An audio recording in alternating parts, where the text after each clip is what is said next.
Welcome friends, আমার সমস্ত ভিউয়ার্সদের ইংরাজি নববর্ষের অনেক শুভেচ্ছা জানাই।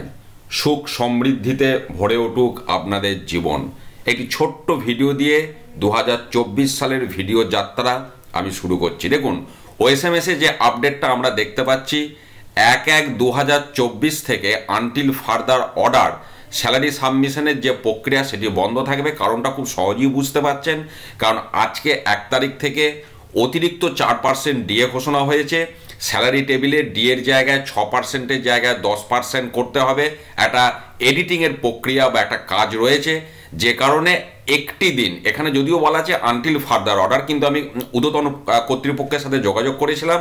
ওনারা যেটা জানালেন যে না, আজকের দিনটাই একটু সময় লাগবে। আগামীকাল অর্থাৎ 2রা জানুয়ারি থেকে আপনারা আবার স্যালারি সাবমিট করতে পারবেন। অতএব আজকের দিনটা অপেক্ষা করুন, স্যালারি সাবমিশনে কেউ যাবেন না, সিস্টেমটা আপডেট হতে দিন। ভিডিও শেষ করার আগে আপনাদের সকলকে আবারও অনেক অনেক শুভেচ্ছা জানালাম। ভালো থাকুন, সুস্থ থাকুন, ধন্যবাদ।